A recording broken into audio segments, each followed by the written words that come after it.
What's up, geniuses? Welcome back to For the Record. I'm your host, Rob Markman. Today's guest, I've been wanting to sit down with him for a little while now, right? He comes from my hometown, Brooklyn, from the Crown Heights section. I'm from Flatbush, so I'm the next neighborhood over, all right? Last year was a huge year for him. He dropped this breakout single, Need Me, has over 52 million streams on Spotify alone. We're not even counting YouTube and Apple. A big hit, gold, too. I think it's gold now, right? Yeah. Yep. And you might recognize him from his time on the rap game with Jermaine Dupri when he was a young man battle rapping. But he's growing up, man, and he got the hits to match. He just dropped his latest EP. Welcome to GStarr Volume 1. J.I., welcome to For the Record, man. What's good, my guy? Thank you for having me. Nah, man, thank you for coming through. Gold, man. This your first gold record, right? Yeah, I have a bunch of records that it's on the verge of going gold too, but now it's amazing, my guy, for sure. It's like it's a dream come true for sure.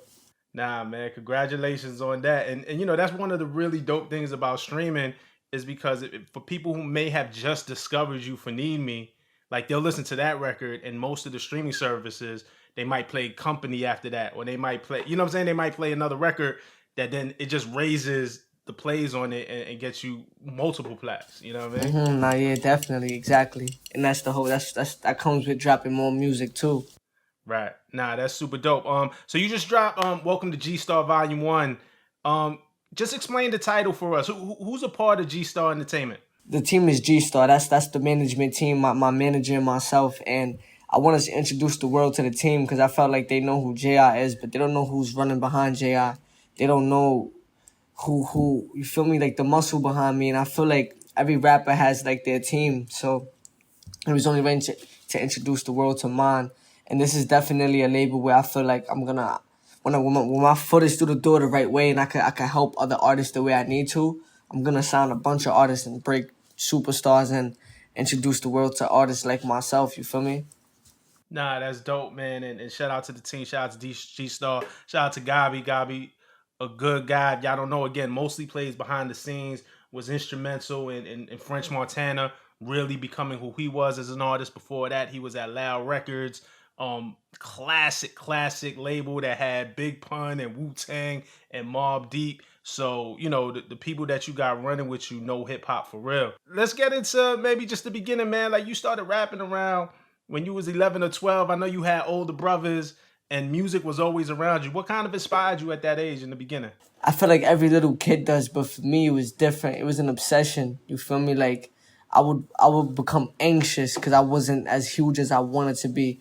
Like my guy, I wanted to be a superstar for real. Like I grew up not having money. I grew up starving, my guy. I'm sure you know what that feel like not being able to eat, and it's like why does anybody have to go through that? You feel me? And I'm not saying I went through the most to deserve this, because there's people going through way more than I'm going through, way more than what I'm talking about ain't nothing compared to what kids younger than me probably go through around the world. But it's just something I saw. You feel me? I didn't like it, and by the age of 12, because I used to always write, but by the age of 12, that's when I really put the pen to the pad and started writing my own music. Like I would come home to my grandma's crib and just put words together and just rhyme words together. And then by the age of 14, I was writing like songs and stuff like that. Like I was developing bars and punchlines, you feel me?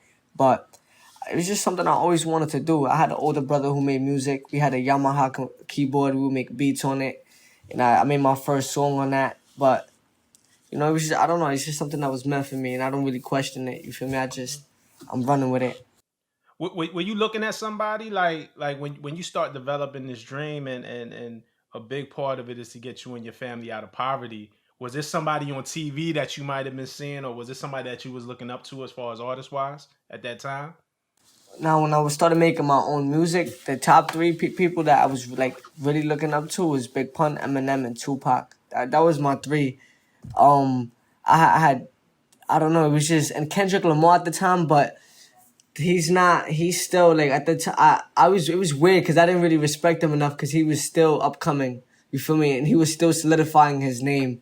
That's why like I listened to him and I listened to Drake, but those weren't artists that like I gave like the full like, now what's that word, like the full I don't really give them what's that word? Not yet credit. I don't give them credit for like the inspiration behind it, because it was like I listened to their music, but I didn't really view them as highly as I viewed Pun, Eminem, and Tupac, because these rappers had solidified themselves already. Like Right. with Kendrick and Drake, they're still up. Like they're not upcoming, but they're still. You feel me? They still got work to do. I felt like, but it was mainly Tupac and Eminem. Like when I first started writing, it was Tupac, Eminem, and Pun. Like I was a big Pun fan because of the Spanish heritage, and just the story behind Tupac and Eminem was crazy. Yeah, damn, because even around this time, like this might be around 2012, maybe. I'm just doing the math. 2011, 2013. You have an old soul, because for you to really hold Pac in that high regard, Pac had passed away in '96. You know what I'm saying? Pun had passed away in the year 2000, I believe, or 1999. That don't I gotta look that back up. I'm trying to go from memory. But my point is that you were looking to cats who are older than you, who are before your time. I think that says a lot about you. And it's nothing against Drake or Kendrick Lamar. They're great. But even as a young man, you was looking at the top of the totem pole. You was looking at legacy, I think is what I'm trying to get at. Like you know? Um, so that says a lot. You end up on the rap game with Jermaine Dupri. That's where I first learned about you.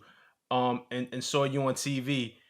Was that experience, do you think it helped you? Did it hurt you? Like what did that experience kind of do to you? Because it could be a detriment sometimes. Yeah. Coming off a TV show, people label you, they put you in a category as a TV artist. Like, oh, it's different. Like, you know how the American Idol artists come off and, oh, like, those are artists from American Idol. Like, they know you off the TV show and not your music. You feel me? That's kind of what I'm trying to get at. So for a minute, it was like, I was trying to break out that category. Like, yo, they know me as this artist that was on a TV show. They don't know me, feel me, by my music. So, I don't know. I went on it for the platform. I never went on that show to win the contract, to get signed. I went on it for the platform so I could get a fan base, because I saw what the show did for the contestants in the season before me. So I was just like, I need this. Like, I need that platform. If I could get that fan base, then I could get the ball rolling. So after I went on the TV show, I was quiet for like 2-3 years, fell into depression. I was dealing with mad stuff emotionally and shit like that. You know how it be. But I guess around like the beginning of 2019, I had gotten to like something crazy. And at that point, I wasn't really doing music anymore. So I had hit up Gabi. And I was like, because he had hit me up a couple months prior because I had dropped the song. And he was like, yo, keep doing your thing, blah, blah, blah. Just that and the third. But I hit up Gabi. I'm like, yo, let's get the ball rolling. Like, let's try to let's try to make something happen. So we went into the studio, and then from there it was over with. Like that's why I said I don't question it. Like, cause I feel like what's meant for you is meant for you. No matter what time it happens, like nobody can take it away from you. No matter how many times they attempt to take it away from you. You feel me? 'Cause it's meant for you. So it's like at this point, I gotta look at it like many people want what I have. So it's either I take full advantage of it, or I just let the next man take it from me. hmm I want to shout out Mulatto too, because she was on season one. She's doing her thing now. Like, but it could be a detriment because, right? Because the show ends, you come back home, and there's this expectation. Yo, we saw you on TV. Why are you still on the block with us? Like, people, like, there's still work to be done after that. Um, I watched an interview with you where you said that you almost quit music, that you had spoke to your dad and was like you was gonna go join the union and get a construction job. Like, that's really where your mind was at Yeah. back then. Like, cause at that point I was just trying to get money. Like, I didn't have any money. I had went on tour in 2017. I blew all that money on just regular stuff. I was providing for myself at the time, so it's like I was just getting my own food. I was getting clothes, blowing it on trees and shit. But at that point, it was like I felt like I was at the lowest point possible. I'm like, what else? Like at this, I knew I was at the lowest point because music wasn't the main priority in my life, and I viewed music so highly. Like, music was my everything. Like, it was my gateway to like escape. It was my gateway to success. So, but it's like I was so low that it wasn't even a priority. I didn't really care about it. You feel me? So I hit my pops up like, yo, let's do this. Like, I was gonna do construction though, for sure. Like, I was convinced I was gonna join a union. I was gonna go to school, get my books, and do what I had to do. But thank God I didn't. You feel me? That's the thing about your music. Like, I remember watching you on the TV, and the way you would come off the head. You know what I'm saying? Like, really really freestyle. The way you were like battle oriented. The way you were witty. At a certain point, but then you talk about in your real life, like going through depression, feeling really emotional, and I feel like at a certain point your music changed. Like it became less maybe the aggressive, the Eminem type of rap or the pun type of rap, and you really put more melody into your music and really more emotion to it. It stopped being about how dope you were or the street stuff, and really was a lot about feelings and what you were feeling. When was that a conscious decision, or did it just happen over time? It was a little bit of both. I felt like I had to make a transition because it's like I felt like the people already knew I could rap. That's the problem with a lot of like boom bap rappers and underground rappers. Every song they make, they're trying to prove that they could rap. It's not about that nowadays. Like I felt like I spent years trying to prove to people I could freestyle, trying to prove to people I could rap battle, trying to prove that I had the it factor. So now it's like, you know what? Let me prove to y'all I can make records. Let me prove to y'all that I could really, you feel me? Like, let me prove to y'all that I can make y'all sing my stuff. Like, I remember getting booed off stage. And at this time, I thought I was the shit. Like, this was 2017. I thought my music was dope. I thought I was this hot artist, and I was not at all. Like, you feel me? That was a wake up call. So at that point, I had made a whole transition as far as the music I was making, and I paused that like for months. That's why like from that performance, I had to perform in 2 years after that. I went from 2017 all the way up until 2019 to I had a Boogie concert in Connecticut, which I destroyed. Like, that shit was make or break for me because, like, I hadn't performed in 2 years. I get on a stage in front of, like, almost 4,000 people, which when they mentioned my name, they went crazy. I didn't even know because the whole time I'm taking interviews with A&Rs in my locker room because we had like a bidding war, and it was crazy. It was just mad stuff going on. So I didn't even have time to prep for the moment. I just remember getting on stage and I'm like, yo, this is either gonna make me or break me. Cause like I got all the A&Rs in the crowd from all the labels. I'm over here, like I got so much hype, but I went on stage and it was over with. You feel me? This was meant to happen. And I was waiting to redeem myself for real. Like I was waiting to redeem myself, but I did it. You feel me? What city did they boo you at in 2017? It was Where my was that city. at? It was It was New York. Manhattan. Yeah, it was New York. Some Fresh Empire event I had. I don't blame them. I don't blame them. My music wasn't all that back then, but it is what it is, my nigga. Listen, I say that to come around now is like whenever I'm driving and I always tune into Hot 97. I do streaming and all of that too, but I like to still listen to what the radio sound like, especially in New York. So to go from getting booed in your own city to I feel like every time I turn on the radio, I can't go 5 or 6 songs without hearing your song. Yeah. Says a lot, you know what I mean? Nah, I do. Um I want to get into, and we're gonna get into the album real quick, but you and Lil Tjay, Hood Scars 2. You know that when you talk about the depression and the things that you were going through and being on TV versus your reality, um, what inspired that, man? They ain't think I make it out the hood until I did it. Just for all them days when I woke up and wished I didn't. And where I'm from, we put pain in before we feel it. And you go on to say, I gave my dog a couple hundred, told him to hold his head. He locked up, so I pray for him before I go to bed. You're young, and to have this much experience about losing people, about people really not in the environment, not maybe pushing you to be your best, but kind of waiting on your downfall. Like, talk about just your mindset of where you were when you were writing Hood Scars 2 with TJ. Her scores too. I had my man's was locked up at the time. He home now, but at the time he was locked up, and I just remember like hearing the beat, and I'm just like, nah, like the artist I am, I talk my talk, like, and I talk my talk to the point where it's like I want y'all to relate to it. Like, either y'all gonna relate to it or you not, and if you don't relate to it, you not real. You feel me? And that's something you gotta deal with God, not me. You feel me? But like with the Huskars record, I remember like starting off with that. I gave my dog a couple hundred, told him hold his head, and I'm just like, nah, like everything else I say after this has to be real. Like, just from the heart. Like, I'm not, you feel me? I'm not gonna sit here and pour my heart out and it don't make sense. So I can't explain it. It's crazy because like I had doubts with the record. I'm like, I feel like it's too laid back and nonchalant. People might not understand it. And then I remember like shooting the video, and I didn't even like the video like that, but then I liked it because then it showed like it looks casual, me walking around. It looks like a laid back you feel me, casual feel to it. And then I sent the record to TJ. I had sent the record to TJ, and he jumped on it, and the record got leaked. Like, mad people had it. The fans already had it. So when I had released the video, I didn't even care at that point. I'm just like, yo, whatever, man. Like, yeah, y'all ruined it. Like, y'all ruined the suspense, the whole surprise. I can't do nothing for y'all. Like, whatever.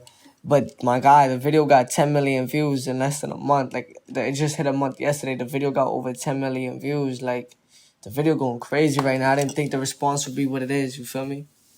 You know, sometimes when it's real, you can't like, you know, it's good to have a rollout and to have marketing and to present things in the right way. But sometimes a good song is just a good song, and it's gonna connect with the people, no matter how you give it to. You know, it's the same thing with us, right? Like, you know, we might go to Julan and eat a good meal, but we could go to the corner store and get the Chinese food too and still feel fulfilled. You know what I'm saying? Let's talk about Painless from Welcome to GStar. Is that's a continuation from your joint Pain? Like it connects to Pain, right? Talk about the connection. Pain was from Hood Life Crisis Volume 1, and now on this Welcome to GStar, we got Painless and it got Lil Durk on it. So just talk about the connection between the records. The first Pain record was more of like a sad, laid back, like not laid back, but it was just more like that's not a record you could dance to. The first one, the first Pain record, is really a record you gotta listen to and understand. With this record is like a more like gritty dance type of record, and I liked it because like it just has like a dark ass vibe to it. Like I can't explain it. And then when Dirk jumped on it, he bodied it. Like he went crazy on it. And I got a surprise for the fans. I don't want to say too much, and I don't want to ruin it. But I got a surprise for the fans, like with the music video. Like it's gonna be dope, cause I don't know. It's crazy how like the video, like the audio is taken off, and because when I drop a tape, I have like a prediction on which record is gonna take off and which record isn't. So I didn't really think that record would take off the way it did, but the fans going crazy with that record. Which record did you think was gonna take off? Like maybe like Beautiful Girl or like 20K or like Love in a Club is going crazy too. Right.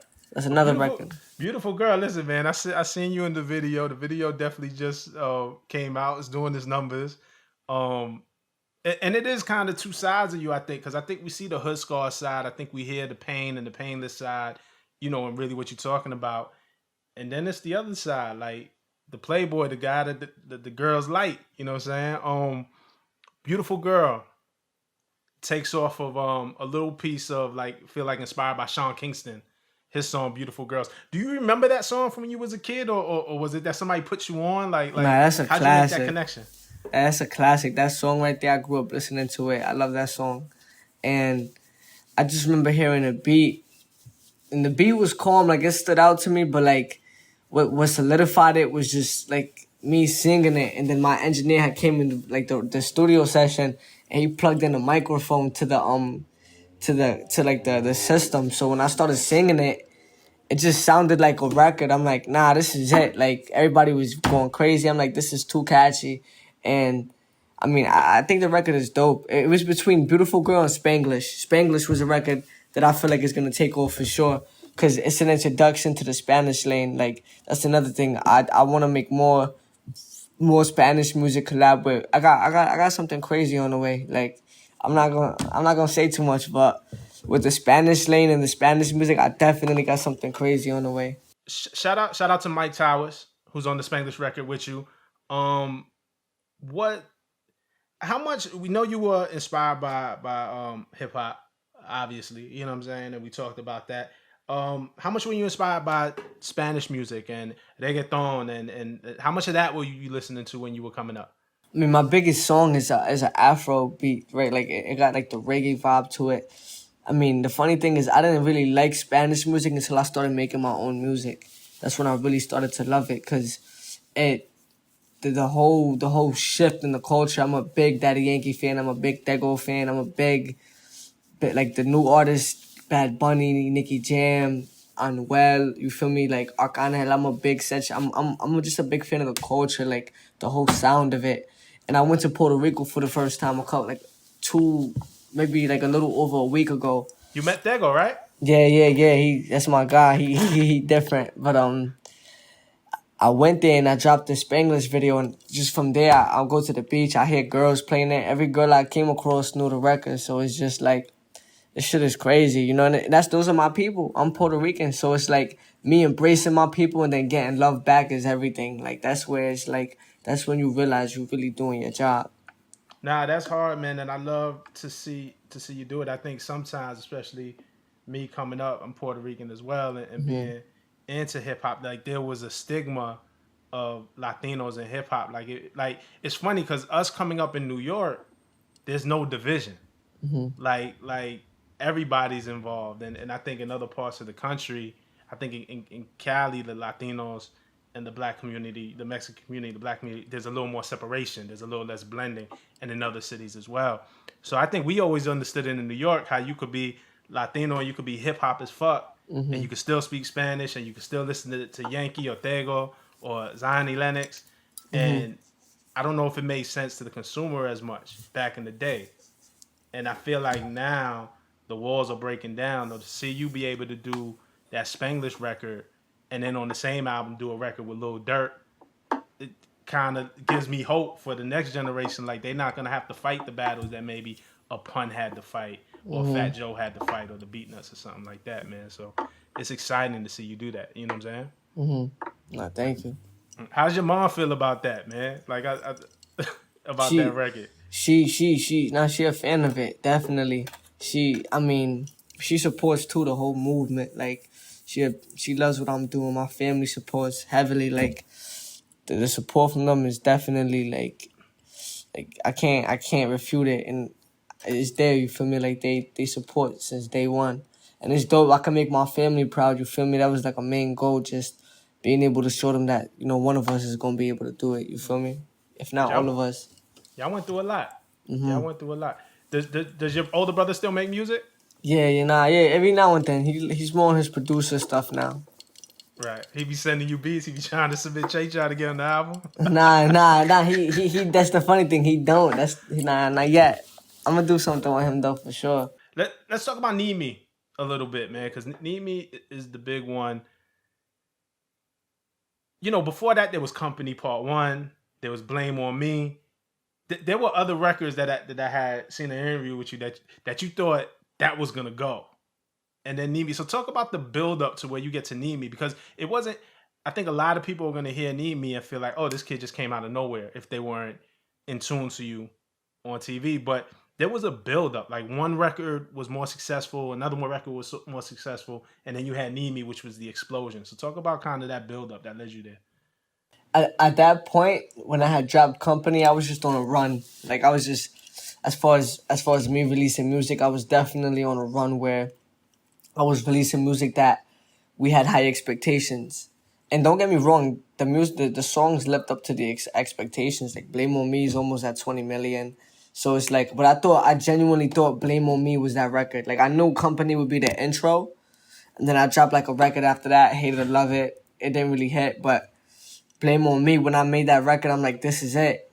And it blew up, but what really solidified the movement was Need Me, because it threw people off. Like anybody could get on a hip hop beat and rap about pain, and not anybody could flip us like a classic and then remake it and then have people sing it again. I didn't even think the impact would be what it was, because the record was just a regular like I just literally I got to the studio. I had recorded Pain that day. After I finished Pain, I told my producer, "Yo, I need you to flip this Jay-Z and Maya record, but add reggae beats, add reggae drums to the record, and let's see how it sounds." Like I had literally done that. Like I had did it last minute. He did it, and I laid it down. Like it's just crazy how like, don't get me wrong, I'm not gonna downplay the record. I liked it a lot. I felt like it would be like big, but not as big as it was. I didn't think that would be the record. You feel me? And I'm grateful because right now where it's at its highest peak. The record, I feel like, as far as radio play attraction, Need Me is at its highest peak, and I dropped it almost a year ago. That shit is crazy. But it all comes with patience and timing. You feel me? You can't rush the process. Right. So, but that was your idea, right? Because Need Me is a couple of ingredients, like you said. It's the Jay Z and Maya, the Best of Me Part Two. You know, the drums and the sample, and a little bit of Kevin Little, Turn Me On, you know what I'm saying? And then you know what I'm saying? So it's like an ingredients, but that came from you. That was like your idea to kind of like nobody presented you that idea. Like you thought all this would work together. The whole idea was just off of me. Like I don't know. I guess one day I was playing the record and I heard something that just standed out, and I'm just like, and I was skeptical because everybody remakes that record. Like I felt like that one sample I've heard mad people remake it, so it's like if you remake it, you gotta do it the right way. Like, cause the fans will go crazy. They would lecture you and critique you ridiculously. So just to have the response that we got is crazy. Drake was playing your music on his IG. Did you know he was gonna do that? Did y'all have like a relationship before? Did he reach out, or it just was random to you? Nah, yeah, that was OD random. He had liked one of my DJ Academics had posted like a video of me on tour, so I had peeped that he liked it prior to the him going live. But when I had found out, my little brother had shown me, he was mad hype. I'm like, what you hype about? And he's like, look, blah blah blah, Drake. I'm like, oh shit. And I hit him up, and he hit me back. It's all love. Like he showed me love, and I appreciate that because he don't got to. You feel me? That's Drake. You feel me? And he was on live singing the songs like lyric from lyric. So like he in tune. Like it goes to show you that like he really in tune. Like it wasn't like something you just do because somebody got clout. Like he did it out of like a genuine place. You feel me? So that was very much appreciated. Now you got to give him credit for that. He keeps his ear to what's coming up. I think as competitive as he is with his own music, he's also competitive about knowing what's coming next. And I think he knows his power too. So him playing something on IG is just like it might give you maybe a little more confidence or introduce your music to his people. Or sometimes he jumps on a remix and stuff like that. So he's good about that. You know what I mean? Have y'all talked about collaboration yet, or did the relationship not get to that point yet? Um, I mean, at this point, he's busy. I'm busy. I'm just trying to make a bunch of music right now. I feel like the collaboration is always open. You feel me? Like I'm always available to collab, and I'm always up for it. Just like you feel me? Just whenever the time is right. That's really all it is. That's real. Speaking of you recording music, we got to see a little bit of your process. "Loving the Club," another song off the album. We watched you record that on IG Live and put that record together. I feel like that was back in January Yeah. or something like that. What's your process like? Can you walk me through how you kind of come up with a record? Yeah, like usually I go off the vibe I get from the beat. It's crazy because like I used to go to the studio with songs written. Like I would never go there and freestyle, but I guess with the first tape, I just started to freestyle a lot. I started to freestyle a lot of my records. Like Need Me was freestyle. The whole second tape was freestyle. The whole third tape was freestyle off the top of my head. So it's like, in a way, it's kind of like a talent too, just being able to go in there and just freestyle a record off the top of your head. Like, not a lot of artists could do that. Like, a lot of artists have to write. So it's like, that's just something I usually do. Like, I'll probably write down like a bar or two. Like, I'll write like an intro to the record or like how I'm going to start off. And then I'll just take the lead from there off me freestyling. No, that's dope, man. But it was dope to see that process. Like I said, I think in January you did "Love in the Club." We watched it on IG Live, and then to see it actually end up on the project, it kind of felt like I think for people who really follow Ji, it feels like a payoff. You know what I'm saying? Like, oh, like because sometimes like we might just see artists do a record and the record just always stays in the vault or it never goes nowhere. But to see it actually become a real song on your project was dope. The next thing I want to ask you about, like, you collaborating with TJ, right? I think just coming from New York, there's kind of two things going on. There's a lot of artists who don't fuck with each other, and there's a lot of division in the city. And then I also see artists who kind of stay out the way and try to bring people together. And up until this point, I've seen you being one of those artists who, like, I don't really see you involved with the bullshit or anything that divides the city, and your success is bringing people together. Kind of, what's your stance on that, and how do you keep yourself out of these issues and more of a collaborative state between everybody from the city? I'm not for the drama. You feel me? Like, I think it's a blessing and a curse because I'm so laid back. Sometimes people feel like seem to forget, like, oh, like the saying, out of sight, out of mind. So like that's kind of how I move. I'm laid back to the point where I don't need a gimmick. I don't need to be on social media doing too much. You feel me? Because I handle my business behind closed doors and not for the public to see. Because there's certain things you just can't do on social media that a lot of people do. So I feel like with just the whole beefing thing, like, don't get me wrong, like, I'm not no sucker, you feel me? The people I roll with, like, definitely ain't no suckers. Like, I'm running with, like, official people. Like, I don't have to brag about it. I know who I'm running with. But I know how to stay laid back and I know how to play my role. I know how to stay in my lane. And I separated myself from a lot of the artists because when I came out, I wasn't doing features with nobody. It was just straight music, straight bodies of work. I dropped 2 tapes, no features. I didn't need features. I want to show y'all I can make music. And that kind of separated myself. At first, I was a little butthurt because I'm like, yo, everybody in New York got an alliance. Everybody fuck with each other. Like, you feel me? Who fucks with me? But I got to a point where I got too big to even be concerned about that. I started surpassing people. So it's just like at this point, it don't even matter who the alliance is. It matters who J.I. is. You feel me? And that's really it. I'm continuing to separate myself, especially with just my ethnicity. Who else is really the other Puerto Rican artist doing it? Like there's only one more Spanish artist doing it, and he don't really, you feel me, like, yeah, y'all know who I'm, you feel me, getting at Yeah, that. yeah, yeah. But yeah, that's it. Besides, there's no hate towards that man, but I'm just saying, It's a different thing. yeah, it's him and it's me. There's nobody else. There's no other Spanish artist. Like, Yeah, I never and I never heard nobody compare y'all. Like I just think he has his own thing going on, and whatever kind of he's into and he's doing is that universe. Nah, that's dope, and I definitely get what you're saying because I don't take you for lesser, but I commend you for not, and I'm sure you have issues. Like if you grow up in New York, it's a small city. Like as big as our city is, it's a small city. So I'm sure that there's issues, there's egos, there's animosity, there's of this and course, that. But the yeah, fact that you're not promoting it is something that I commend and I hope throughout your career I wish you success for that because I love to see I saw you did a thing too on your IG live kind of talking about the whole King of New York thing, but comparing it to other cities like Atlanta doesn't fight over that. Nobody's saying King of Atlanta, nobody's saying I'm the King of LA. Everybody just do their thing, and I thought that was important, and I hadn't thought about it like that until you said it. You know what I mean?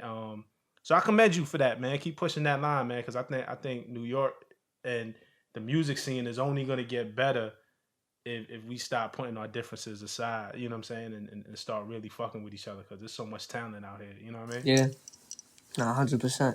Nah, that's real. So what's next for you, man? I know the EP is out and it's gonna bubble for a while. I have a feeling you're gonna collect a couple more plaques Oh, off of nah, this yeah, project, like um, Spanglish. nah, I thank feel you. like what I'm saying is coming. Might be a couple other ones. But are you thinking about an album yet, or is Yeah. it just EP time and you locked in? Like, what's next for you? So the plan is to drop either a deluxe. I don't know if you could do a deluxe for EP, but if not a deluxe, like a point five, like 1.5 or part two to Welcome to GStar. Hopefully, come with more records because the fans were disappointed with that. I feel like that's my biggest flaw is just the amount of records I put on the track. If I drop the album or a tape with 10 records, 11 records, I'd be number one. I'm always cracking number 4, number 5, but it's off EPs, like 6 record, 5 record EPs. So I'm not mad. Like number top 5 in the world is amazing. You understand me? But I feel like I wanna give people another project before I work on the album. I wanna build up momentum. I got plaques without the album. You feel me? I want to be able to say I did a lot. I've gotten this far without an album. I want to just build up a little more momentum, a little more of a fan base, and then I hit everybody with the album. You feel me?